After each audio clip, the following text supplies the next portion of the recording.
Hola, en este día vamos a seguir el hilo de la Inquisición española que sé que les está gustando y es que bueno, después de la aniquilación de Israel por los romanos, o Israel más que un pueblo más que perseguido, los pobres no descansan ni a sol ni a sombra, pues después de Israel que fue aniquilado por los romanos, muchos judíos abandonaron su tierra y se dispersaron por el Mediterráneo, ¿no? Y los que se establecieron en nuestra península fundaron comunidades que convivieron pacíficamente con cristianos y también musulmanes. La verdad sí que sin grandes sobresaltos a lo largo de toda la Edad Media. Incluso de hecho, los gobernantes cristianos aceptaban con la mayor naturalidad su condición de reyes de las tres religiones y a veces se hacían sepultar, por ejemplo, en féretros orlados, pues por inscripciones funerarias en latín, árabe y hebreo, pues para abarcar esas raíces culturales de todos sus súbditos. Puede decirse que no existían mayores problemas religiosos o raciales de los que realmente puede haber hoy en las ciudades norteafricanas, donde conviven comunidades de las tres religiones monoteístas. Vale, es verdad que últimamente parece que están cambiando un poco las cosas y anda el mercado como más revuelto. O sea, los cimientos de este consenso descansan sobre una peligrosa falla, ¿vale? Porque en un universo cristiano, cuyo fundamento era la creencia en la divinidad de Cristo, la pervivencia del judaísmo, que al fin y al cabo negaba esa divinidad, parecía una continua provocación. O sea, siempre había existido un cierto antisemitismo basado en la supuesta maldición que cayó sobre el pueblo de Icida. Pero por lo general, la sangre no solía llegar al río, como quien dice. O sea, los judíos constituían, la verdad, que una minoría de ciudadanos de segunda categoría y los buenos cristianos pues se contentaban con humillarlos de vez en cuando, ¿vale? En otra época, cuando la verdad es que algo iba mal, el chivo expiatorio siempre eran los judíos. O sea, a finales del siglo XIV, las masas urbanas desheredadas andaban hambrientas y mohínas y el ambiente pues se iba caldeando peligrosamente. Y la tormenta estalló en 1391, pues provocada, quién sabe si deliberadamente, pues por el Arcediano Martínez y otros predicadores populares especialistas en la soflama antisemita. O sea, es que como, ¿acaso no habían aceptado los judíos que la sangre del Salvador cayera sobre ellos y sobre sus hijos? O sea, podían consentirse que vivieran junto a los buenos cristianos, aquellos perros perversos. Bueno, pues el sencillo pueblo que en tiempos predemocráticos recibía el nombre de chusma, especialmente cuando se mostraba pues, bastante descontento, se inflamó. O sea, la verdad es que a tantos siglos de distancia desde que ocurrió eso, es difícil precisar si se hizo movido por la fe o impulsado por otros sentimientos menos nobles. No sé lo que piensan ustedes, pero lo cierto es que asaltó las juderías para robar, violar, asesinar a sus pobladores. Por todas partes cundió el ejemplo. O sea, en el breve espacio de unos días, las turbas asaltaron las juderías en Sevilla, Córdoba, Andújar, Jaén, Toledo, Burgos, otros lugares de Castilla y de Aragón. La historia de los judíos que es pródiga en catástrofes parecidas, pero es que siempre se las han arreglado para sobrellevarlas y seguir adelante sin renunciar a su religión. Pero los sucesos de 1391, la verdad es que sorprendieron a las juderías españolas en baja forma. Pues por una parte, no contaban con líderes espirituales de talla que supieran mantener la fe del pueblo en la adversidad y por otra, porque la cultura cristiana atraía a muchos hijos de Israel para los que el judaísmo se había convertido en una mera pervivencia folclórica. Pero sea como fuere, miles de judíos apostataron y abrazaron el cristianismo. En algunos casos, pues también es verdad que para escapar de una muerte probable y en otros, pues con la esperanza de que les permitieran vivir en paz en lo sucesivo. Y ¿qué pasa? Que abrazar el cristianismo entrañaba acatar junto al Antiguo Testamento un largo añadido de evangelios, padres de la iglesia, papas y concilios. O sea, los judíos que dieron el trascendental paso para su conversión seguramente no se pararon a considerar que en lo sucesivo podrían ser reos de hoguera si no creían a pie de juntilla que la burra de Balán habló, que Cristo anduvo sobre las aguas y que resucitó muertos. Vamos, que en un solo Dios verdadero conviven tres personas distintas y que cuando el sacerdote le barre pan, ¿eh?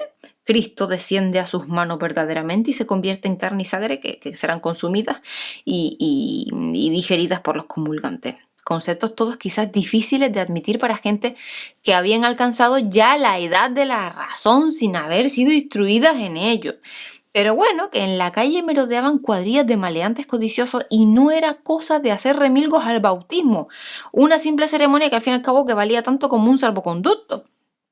La conversión de aquellos a los que habían arrancado la barba repelones propició la de muchos indecisos que habían puesto en remojo la suya. O sea, el terreno estaba abonado para que San Vicente Ferrer y otros predicadores cosecharan cientos de conversiones en las amedrentadas sinagogas. Estos cristianos nuevos fueron llamados anusín, es decir, forzados por los mismos judíos que se mantuvieron en su fe. O sea, los conversos fueron tantos que los cristianos de pura cepa, o sea, los de toda la vida, nunca los asimilaron encima. Es que ya no eras ni judío, no eras ni cristiano. ¿Quién eras? Eras un anusín. ¿Y qué carajo es anusín? La verdad es que encima el problema es que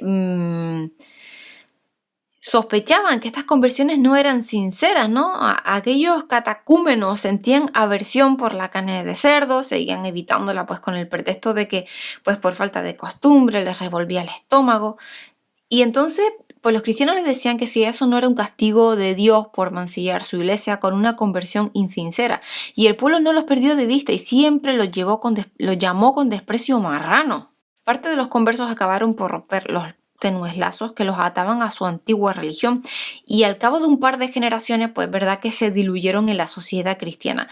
Otra parte se acomodó a una doble vida porque en público iban a misa y observaban los preceptos del cristianismo, pero en secreto se mantenían fieles a la religión mosaica y estos constituyen la razón de ser de la Inquisición y en adelante los vamos a llamar judaizantes o criptojudíos. Sí, criptojudío.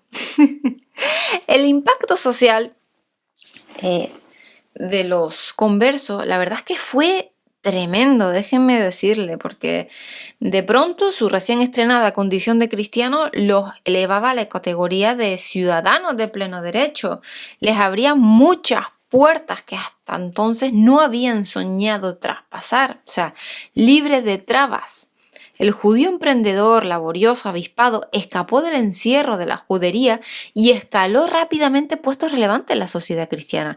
Los cargos en la administración, pues que entonces se compraban, la judicatura, la universidad, las canongias, sedes episcopales que también se compraban, por supuesto, y hasta apellidos ilustres y títulos nobiliarios que podían pues conseguirse mediante matrimonio. Muchos potentados de origen judío emparentaron con la aristocracia. Entonces, bueno, pues como ahora, claro, ¿no? Que existían grandes títulos venidos a menos a los que no quedaban más patrimonio que el lustre del apellido.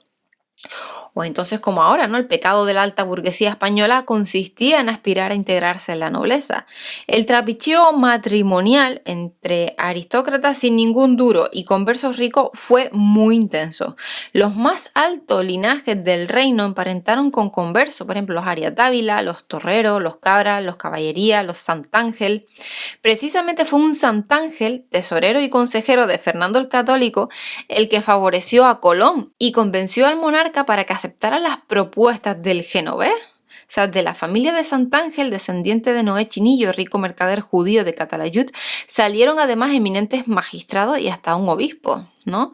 De Ruy Capón, por ejemplo, que fue otro judío acomodado, descendería de Juan Pacheco, marqués de Villena y maestre de Santiago, el más poderoso señor de España, exceptuando a los reyes, que incluso aspiró a la mano de Isabel la Católica y quizás la hubiese alcanzado alterando el curso de la historia de España, ¿no? De no haber sido porque falleció de una misteriosa dolencia cuando iba a sus bodas con la princesa. Misterioso, misterioso.